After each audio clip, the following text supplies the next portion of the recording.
This is Caribbean News Desk. I'm Dennis Chabrol. In today's edition, pilot error is said to be the cause of a Caribbean Airlines flight crash landing in Guyana 4 years ago. Bahamian adolescent girls more aggressive during dating. Early elections still in the cards in Guyana, although the country escapes blacklisting by the Financial Action Task Force. And Guyana's opposition wants illegal border crossings sealed as part of a national anti-Ebola plan. Details coming up. I'm Dennis Chabrol. An investigation into the Caribbean Airlines crash in Guyana 4 years ago has found that pilot error was the cause for the plane running off the runway at the Cheddi Jagan International Airport. The probe found that the plane touched down at approximately 4,700 feet off the 7,448 feet long runway. That's some 1,700 feet beyond the runway touchdown zone. The report finds that at the time of the incident, on July 30, 2011, the aircraft had no mechanical defects and the wet surface of the runway did not affect the brakes of the aircraft. Investigators said that the crew was unable to stop the aircraft on the remaining runway surface. It exited at the end of the runway, breaking through a fence and then resting on a 20 feet high earth embankment. The aircraft broke in two sections. Assisted by the Trinidad and Tobago Civil Aviation Authority and the United States National Transportation and Safety Board, as well as the Boeing Company, Caribbean Airlines, and the Caribbean Aviation Safety and Security Oversight System, the investigators said that a probable cause of the accident was that the captain 54321. Assisted by the Trinidad and Tobago Civil Aviation Authority, the United States National Transportation and Safety Board, Boeing Company, Caribbean Airlines, and the Caribbean Aviation Safety and Security Oversight System, the investigators say that a probable cause of the accident was that a captain maintained excess power during the flare and upon touching down and did not utilize the aircraft's full deceleration capability. The probe team also blamed the flight's crew's indecision to do a go-around after the aircraft floated some distance down the runway. Investigator in charge of the Guyana Civil Aviation Authority, Paul McAdams, says the flight recorder retrieved from the Boeing 737 aircraft shows that there was little coordination between the pilot and the co-pilot. The statement that there was no coordination, there was not effective coordination in the cockpit, comes from the cockpit voice recorder. And during the landing, at the point of the landing, there was not significant interaction between the pilot and the first officer. And it showed to us that there was a lack of awareness in the cockpit of where the aircraft was. So we came to the conclusion that there was not effective coordination. It is in fact called cockpit resource management. And it was a bit lacking in this case. Ms. McAdams says tests conducted on the pilot and co-pilot at the Georgetown Public Hospital Corporation immediately after the incident did not reveal any traces of alcohol or narcotics. She added that the pilots were very experienced flying to Guyana. No one was killed, but a passenger's leg was seriously injured and eventually amputated. Adolescent girls in the Bahamas are usually more aggressive in a dating relationship than their male partners. That's according to a study published by the International Journal of Bahamian Studies.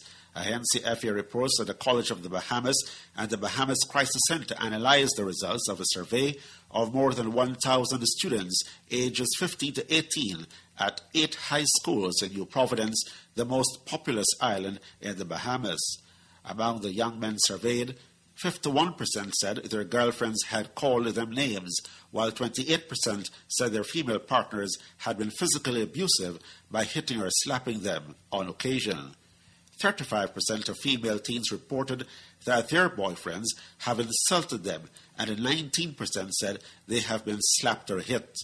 Bahamas Crisis Center senior volunteer Donna Nichols said in a press release that unhealthy relationships and violence in relationships have almost become the norm now, and if this is happening in the adult population, it also spills over into teen relationships. The Crisis Center recently launched an awareness campaign called What Teens Don't Know Can Hurt Them, to promote healthy relationships and to help victims of dating violence. In Guyana, the decision by the Global Financial Action Task Force not to blacklist that country for failing to amend its financial crimes law has pulled one of the reasons that President Donald Ramaphosa might have used to call early general elections. The opposition has blocked the passage of amendments to the Anti-Money Laundering and Countering of Financing Terrorism Act, saying that they want provisions that will eliminate government influence.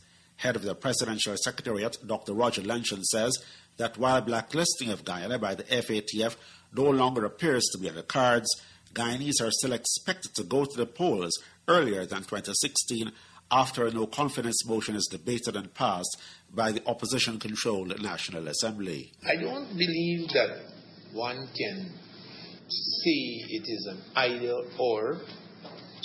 I'm pretty certain the no-confidence motion, with the support that publicly has been announced by both members, APNU and AFC, would result in elections once the motion is debated. I'm certain about that. APNU and AFC command a majority in the National Assembly, and the no-confidence motion will be carried. The Alliance for Change and the Partnership for National Unity together enjoy a one-seat majority in the 65-seat National Assembly. However, the National Assembly is yet to resume sittings since the 2-month recess ended on October 10. You're listening to Caribbean News Desk. We are 15 states with a common goal, a unified purpose to face the world, enriching lives, empowering people, creating a strong economic region. No matter where you're from, no hassle, just freedom.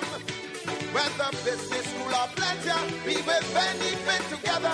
The CARICOM single market, good for you and me. The CARICOM single market, good for you and me. The CARICOM single market, good for you and me. Oh yeah!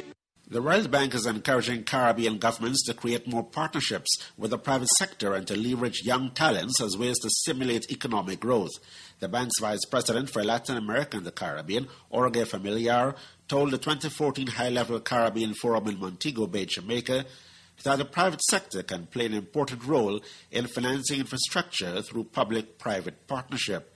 At the same time, he says, such projects need to be carefully designed and structured from a financial point of view so that they are well suited for an environment of rising interest rates and increased volatility. He praised Jamaica, the Dominican Republic, and Trinidad and Tobago for putting in place reforms to improve the business climate, but said that more needs to be done to fill in the infrastructure gap, reduce the high cost of electricity, and ease dependence on oil. The World Bank executive also encouraged Caribbean governments to focus more on young people. He says that Caribbean countries are already positioning themselves to become technology hubs. The High-Level Caribbean Forum brings together prime ministers, finance ministers, central bank governors, and other high-ranking officials from Caribbean countries, as well as senior officials from the IMF, the Caribbean Development Bank, Inter-American Development Bank, the World Bank, and the private sector. Guyana's President Donald Ramaphosa was this afternoon meeting with stakeholders in the hope of arriving at a broad-based national consensus on warding off and tackling the Ebola virus should it arrive. The talks came just hours after the main opposition, our Partnership for National Unity, had flayed the government for not doing enough to deal with the virus. APNU wants the government to seal off all illegal routes or backtracks with neighboring Brazil, Suriname, and Venezuela, and to tighten surveillance at illegal ports of entry. Dr. George Norton is the Shadow Minister of Health. Surveillance must be improved at formal ports of entry, at which legitimate passengers could be screened. The well-known, notorious, illegal backtrack routes must also be closed. The country must construct retention centers at ports of entry for quarantining and monitoring persons who are suspected of having been exposed to the virus. From all accounts, APNU intends to make a case for a comprehensive and coordinated plan to deal with the disease that has killed thousands in West African countries and has now reached as far as New York. There has to be a single national plan of action to coordinate the efforts of the government, civil airlines, and the population. This is necessary to oversee the activation of neighborhood, regional, and national public health response, and to recruit, equip, and train volunteers. The government must act quickly to acquire sufficient medical supplies, including personal protective equipment such as face shields, masks, goggles, gowns, and gloves, in order to be better prepared to protect the population. That opposition party pledged to vote in favor of approving any amount of money in the National Assembly for an aggressive public education and awareness program, as well as improved laboratory, case management, contact tracing, and safe burials. In Puerto Rico, a 14-month-old boy tested positive for marijuana in a toxicology exam Friday at a San Juan hospital, where he was admitted after his parents became concerned that he was sleeping too much. Puerto Rico Police Department spokeswoman Karen Lee Torres told Agencia F.A. that the child is in stable condition but remains under observation. The parents, both 33, called an emergency health hotline after they observed their son was sleeping too much. Paramedics visited the family's home and decided to take the baby to Auxilio Mutuo Hospital, where a doctor ordered a toxicology test. Hospital authorities reported the case to Puerto Rico's Family Services Agency, who will investigate in conjunction with the Puerto Rican police. Torres said that while the toddler's parents have not been charged, they remain under investigation. Brazilian state-controlled oil company Petrobras has announced a new natural gas and condensate find in deep waters off the coast of the southeastern state of Espírito Santo. Petrobras made the discovery in the Golfino block after drilling a well in a part of the Atlantic Ocean that has a water depth of 1,319 meters, or about 4,325 feet, and is located 81 kilometers, or 50 miles, from the Brazilian coast of Vitória. The well was drilled to a total depth of 3,238 meters, or 10,616 feet, and the gas and condensate reservoirs were identified at a depth of 3,055 meters. Petrobras is the operator of Golfino and has 100% of the production rights to that block. And before we go, a quick look at our headlines again.